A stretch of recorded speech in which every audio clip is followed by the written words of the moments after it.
പ്രിയമുള്ളവരെ, 2025 എന്ന വർഷം ഒരുപാട് പ്രസ്ഥാനങ്ങളുടെയും സംഘടനകളുടെയും ഒക്കെ ശതാബ്ദി വർഷമാണ്. ഇപ്പോൾ കമ്മ്യൂണിസ്റ്റ് പാർട്ടി ഓഫ് ഇന്ത്യ ഇവിടെ ശതാബ്ദി വർഷമാണ് 2025. അതുപോലെ തന്നെ RSSൻ്റെ ശതാബ്ദിയാണ് 2025. എന്നാൽ മറ്റൊരു പ്രസ്ഥാനത്തിൻ്റെ കേരളവുമായി നേരിട്ട് ബന്ധമില്ലെങ്കിൽ കൂടി കേരളത്തെ സ്വാധീനിക്കുകയും കേരളത്തിൽ ഇടപെടുകയും ചെയ്ത ഒരു പ്രസ്ഥാനത്തിൻ്റെ ശതാബ്ദിയാണ് 2025 എന്നത് വേണ്ടത്ര ശ്രദ്ധിക്കപ്പെട്ടിട്ടില്ല എന്ന് തോന്നലിൽ നിന്നാണ് ഈ വർത്തമാനം നടത്താൻ എന്നെ പ്രേരിപ്പിച്ചത്. അത് തമിഴകത്തിൻ്റെ ചെവിടിമണ്ണിൽ സ്വയം മര്യാദ പ്രസ്ഥാനം എന്ന പേരിൽ അറിയപ്പെട്ട ദ്രാവിഡ പ്രസ്ഥാനത്തെക്കുറിച്ചാണ്. 1925 EV രാമസ്വാമി നായ്ക്കരും S രാമനാഥനും ചേർന്ന് സ്വയം മര്യാദ പ്രസ്ഥാനം രൂപം കൊടുക്കുമ്പോൾ അത് തമിഴകത്തെ ആകെ മാറ്റിമറിക്കാൻ പര്യാപ്തമായ ഒരു പ്രസ്ഥാനമായി മാറുകയായിരുന്നു. യഥാർത്ഥത്തിൽ അത് ബ്രാഹ്മണിക്കൽ ഐഡിയോളജിയോടുള്ള ശക്തമായ പ്രതിരോധ ദുർഗമായി തമിഴകത്തെ മാറ്റിയെടുത്തു. ഇന്നും BJPക്ക് വലിയ സ്വാധീനമൊന്നും ഉണ്ടാക്കാൻ കഴിയാത്തൊരിടമായി തമിഴ്നാട് നിൽക്കുന്നുണ്ടെങ്കിൽ BJPയുടെ ഹിന്ദുത്വ ആശയത്തെ പ്രതിരോധിച്ചുകൊണ്ട് നിൽക്കുന്ന ഒരിടമായി ദക്ഷിണേന്ത്യയിൽ തമിഴ്നാട് നിൽക്കുന്നുണ്ടെങ്കിൽ അതിൻ്റെ യഥാർത്ഥ കാരണം ഈ ദ്രാവിഡ പ്രസ്ഥാനമാണ്. സ്വയം മര്യാദ പ്രസ്ഥാനം എന്ന് വിളിക്കുമ്പോൾ അതിൻ്റെ അടിസ്ഥാനപരമായ 3 ലക്ഷ്യങ്ങൾ: ഒന്ന്, ജാതി ഒഴിപ്പ്, അനിഹിലേഷൻ ഓഫ് കാസ്റ്റ്; പെൺവിടുതലൈ, ഇമാൻസിപ്പേഷൻ ഓഫ് വിമൻ; സമത്വം, ഈക്വാലിറ്റി. ഈ 3 അടിസ്ഥാന ഗോളുകളാണ്, അടിസ്ഥാന ലക്ഷ്യങ്ങളാണ് ദ്രാവിഡ പ്രസ്ഥാനം എന്ന പേരിൽ. ആ പേരൊക്കെ വരുന്നത് പിന്നീടാണ്. അത് റോബർട്ട് കാർഡ്വെൽ എന്ന് പറയുന്ന ഭാഷാശാസ്ത്രജ്ഞൻ ഈ തമിഴ് ഭാഷയെ ദ്രാവിഡ ഗോത്രത്തിലുള്ള ഭാഷയായി അവതരിപ്പിച്ചതിന് ശേഷമാണ് അത് ദ്രാവിഡ പ്രസ്ഥാനം എന്ന പേരൊക്കെ സ്വീകരിക്കുന്നത്. അത് തമിഴ് നവോത്ഥാനവുമായി ബന്ധപ്പെട്ടിട്ട് വരുന്ന പദങ്ങളാണ്. ഞാൻ അതിലേക്കൊന്നും തൽക്കാലം കടക്കുന്നില്ല. ദ്രാവിഡ പ്രസ്ഥാനത്തിൻ്റെ തുടക്കകാലത്ത് അനിഹിലേഷൻ ഓഫ് കാസ്റ്റ് എന്നൊരാശയം, അന്ന് കോൺഗ്രസ്സിലേക്കൊക്കെ വരുന്ന നേതാക്കളെല്ലാം വലിയ തോതിൽ സമ്പന്ന കുടുംബങ്ങളിലെ, ബഹുകുടുംബ കുടുംബങ്ങളിലെ, ഉയർന്ന ജാതി, പ്രത്യേകിച്ച് അയ്യർ അയ്യങ്കാർ വിഭാഗങ്ങളിലെ, ബ്രാഹ്മണ വിഭാഗങ്ങളിലെ കുടുംബങ്ങളിൽ നിന്നുള്ളവരാണ് കോൺഗ്രസ്സിലേക്ക് അന്ന് നേതൃത്വത്തിലൊക്കെ എത്തിപ്പെടുക. ആ സാഹചര്യത്തിലാണ് സാധാരണക്കാരായ മനുഷ്യരിൽ നിന്ന് ജായ്ക്കോയി ബ്രാഹ്മണിസത്തിനെതിരായി, വർണ്ണാശ്രമധർമ്മ വ്യവസ്ഥയിൽ അധിഷ്ഠിതമായ, ചാതുർവർണ്ണ വ്യവസ്ഥയിൽ അധിഷ്ഠിതമായ ജാതി വ്യവസ്ഥയ്ക്കെതിരെയുള്ള, യഥാർത്ഥത്തിൽ അപ്പെൻഡിങ് ഓഫ് കാസ്റ്റ്, ജാതിയെ ഇടിച്ചിടുക എന്നൊരു ലക്ഷ്യം വെച്ചിട്ടുള്ള ഒരു പ്രസ്ഥാനം അന്ന് വരുന്നത് 1925-ലാണ്.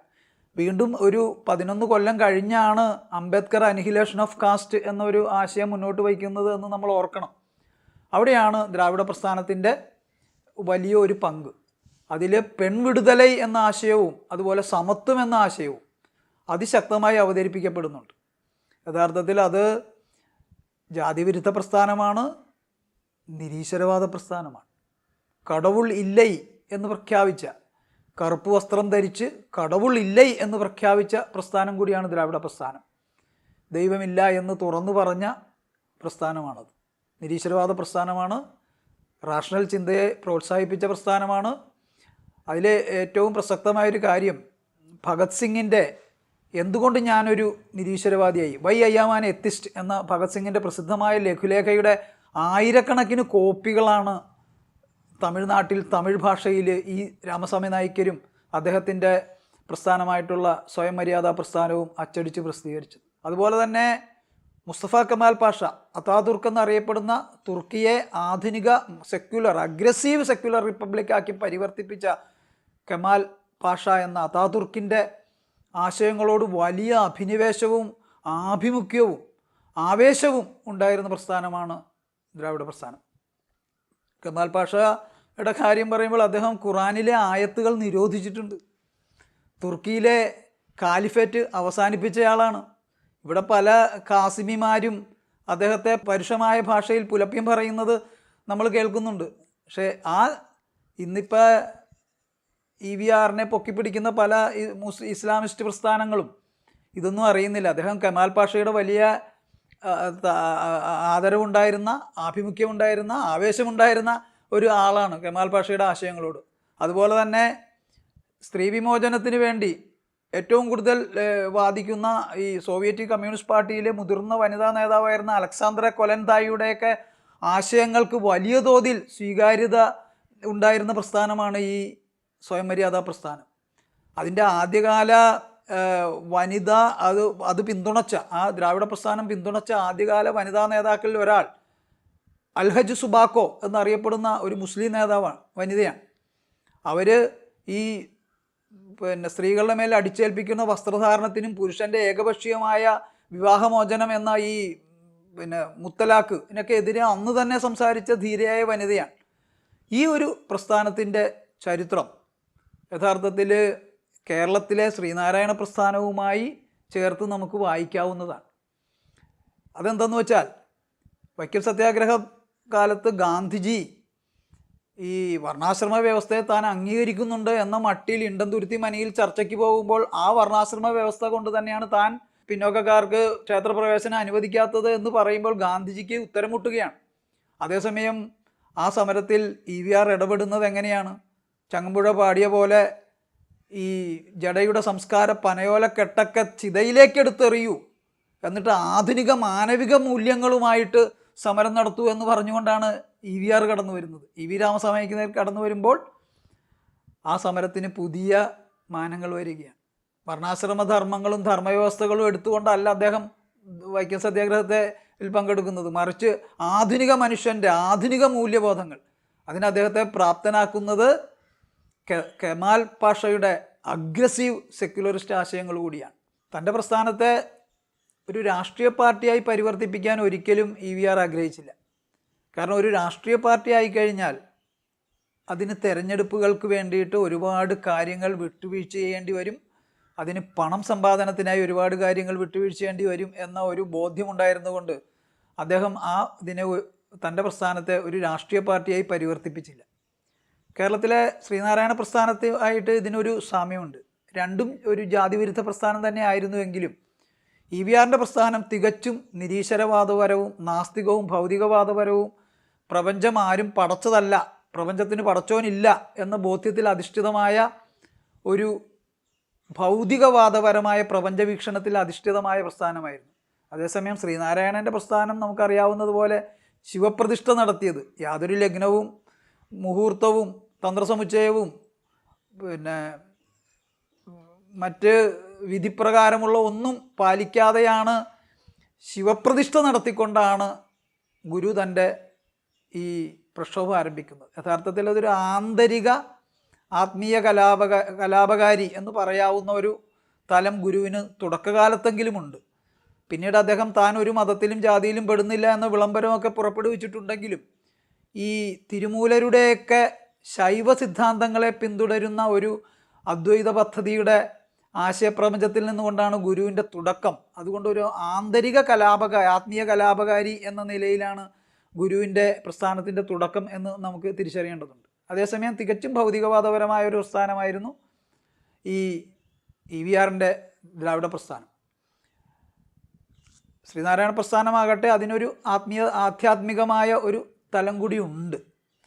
ഗുരു പിന്നീട് അതിനെയൊക്കെ അതിവർത്തിച്ച ഒരാളായി മാറിയെങ്കിലും അദ്ദേഹത്തിൻ്റെ ശിഷ്യർ പലരും ഗുരു ഷഡ്കം പോലുള്ള കൃതികൾ, അദ്ദേഹത്തിൻ്റെ മണത്തലയിലുള്ള ശിവലിംഗസ്വാമികൾ ക്ഷേത്രം തന്നെ സ്ഥാപിച്ച കഥയൊക്കെ ചരിത്രമൊക്കെ അതിൻ്റെ ഭാഗമാണ്. ഈ പ്രസ്ഥാനത്തിന് ഈ ശ്രീനാരായണ പ്രസ്ഥാനം ഒരു രാഷ്ട്രീയ പ്രസ്ഥാനമായി വികസിക്കാതെ പോയതിന് രണ്ട് കാരണങ്ങൾ പ്രധാനമായിട്ടുണ്ട്. ഒന്ന്, ഗുരു അതിനെ രാഷ്ട്രീയ പ്രസ്ഥാനമായി കാണാനോ അതിൻ്റെ നേതാക്കളാരോ അതിൻ്റെ രാഷ്ട്രീയ പ്രസ്ഥാനമായി കാണാനോ ആഗ്രഹിച്ചില്ല എന്നത് മാത്രമല്ല, ആ പ്രസ്ഥാനത്തിൻ്റെ തുടർച്ചയായി മറ്റൊരു രാഷ്ട്രീയം, കമ്മ്യൂണിസ്റ്റ് പാർട്ടി കേരളത്തിൽ ഉണ്ടായി എന്നുള്ളത് കൂടിയാണ്. കമ്മ്യൂണിസ്റ്റ് പാർട്ടിയുടെ പിൽക്കാല നേതാക്കളായി തീർന്ന പലരും SNDP യോഗത്തിൻ്റെ താലൂക്ക് സെക്രട്ടറിമാരായി പ്രവർത്തിച്ചവരാണ്. ഉദാഹരണത്തിന് പശ്ചിമ കൊച്ചിയിൽ P ഗംഗാധരൻ, മുകുന്ദപുരത്ത് PP കുമാരൻ, കൊടുങ്ങല്ലൂർ താലൂക്കിൽ TN കുമാരൻ, തൃശ്ശൂർ താലൂക്കിൽ PP കുമാരൻ, KP കുമാരൻ, അതുപോലെ തലപ്പള്ളി താലൂക്കിൽ TK കൃഷ്ണൻ തുടങ്ങിയവരൊക്കെ SNDPയുടെ താലൂക്ക് സെക്രട്ടറിമാരായി പ്രവർത്തിച്ചിട്ടുള്ളവരാണ്. അതിൻ്റെ തുടർച്ചയായിട്ട് ഇപ്പോൾ നമ്മുടെ കണയന്നൂർ താലൂക്കിൽ TK രാമകൃഷ്ണൻ SNDPയുടെ താലൂക്ക് സെക്രട്ടറി ആയിരുന്ന ആളാണ്. അദ്ദേഹം പിൽക്കാലത്ത് CPMൻ്റെയൊക്കെ നേതൃത്വത്തിലേക്ക് എത്തുകയും ചെയ്തു. ആ രീതിയിൽ കമ്മ്യൂണിസ്റ്റ് പാർട്ടിക്ക് ഈ ശ്രീനാരായണ പ്രസ്ഥാനത്തിൻ്റെ ഒരു തുടർച്ച സ്വാഭാവികമായിട്ടും ഉണ്ടായിട്ടുണ്ട്. എന്നാൽ ഒരു രാഷ്ട്രീയ പാർട്ടിയായി പരിവർത്തിക്കപ്പെടുമ്പോൾ തൻ്റെ പ്രസ്ഥാനത്തിന് വരുന്ന അപജയം, സംഭവിക്കാവുന്ന ഒരു അപജയം, അത് പിൽക്കാലത്ത് രാഷ്ട്രീയ പാർട്ടിയായി DMK രൂപീകരിക്കപ്പെട്ടപ്പോൾ ആ പ്രസ്ഥാനത്തിൽ നമ്മൾ കാണുന്നുണ്ട്. DMK ഇന്ന് ഒരുപാട് ജാതികളുമായി ഒത്തുതീർപ്പിലെത്തുന്ന, പ്രത്യേകിച്ച് മുതലിയാർ, വെള്ളാളർ തുടങ്ങിയ സമുദായങ്ങളുമായി ഒത്തുതീർപ്പിലെത്തുന്ന ഒരു പാർട്ടിയായി മാറുന്നു. ഇപ്പോൾ ഏറ്റവും ഒടുവിൽ അവർ ശ്രീമുരുകൻ്റെ മഹാസംഗമം കൂടി നടത്തുന്നുണ്ട്. കേരളത്തിലും നമ്മളതൊക്കെ തന്നെ കാണുന്നുണ്ടല്ലോ അല്ലേ? അതിൻ്റെ ഒരു ഒരു ഒരു ഒന്നാന്തരം സമാന്തരമായ മിമിക്രി പോലെ പമ്പാതടത്തിലും നമ്മൾ സംഗമങ്ങൾ കാണുന്നു. അവിടെയും വ്യക്തി ആരാധനയിലേക്ക് അത് പോകുന്നു. ഇവിടെയും വ്യക്തികളുടെ കട്ടൗട്ടും ചിത്രങ്ങളും ഒക്കെ പ്രദർശിപ്പിക്കപ്പെടുന്ന കാഴ്ചയും നമ്മൾ കാണുന്നുണ്ട്. ഈ ഒരു സാഹചര്യത്തിൽ ദ്രാവിഡ പ്രസ്ഥാനത്തിൻ്റെ നേട്ടങ്ങളെക്കുറിച്ചും കോട്ടങ്ങളെക്കുറിച്ചും നമ്മൾ ചർച്ച ചെയ്യേണ്ടതുണ്ട്. DMK എന്ന പാർട്ടി പലപ്പോഴും ഈ നാസ്തിക തുടക്കത്തിൽ നിന്നുണ്ടായ പാർട്ടിയാണെങ്കിലും പിന്നീട് അതിൻ്റെ നേതൃത്വം പലരും, ജയലളിതയെ പോലുള്ളവരൊക്കെ മൂകാംബിയിൽ സ്വർണ്ണവാളും സമർപ്പിക്കുന്നവരായിട്ട് മാറുന്നുണ്ട്. അവരെ നമ്മൾ അതിൻ്റെ നേതൃത്വത്തിൽ കാണുന്നുണ്ട്. സ്റ്റാലിൻ്റെ ഭാര്യ തന്നെ ഗുരുവായൂർ വന്ന് വലിയ സ്വർണ്ണ കിരീടങ്ങൾ സമർപ്പിച്ചതിനെക്കുറിച്ചുള്ള വാർത്തകളും നമ്മൾ വായിച്ചു. ഇത് ഭാര്യയുടെ വ്യക്തി സ്വാതന്ത്ര്യമാണ്, അതിൽ ഞാൻ ഇടപെടുന്നില്ല എന്നൊക്കെ വാദമൊക്കെ നമുക്ക് മനസ്സിലാക്കാം.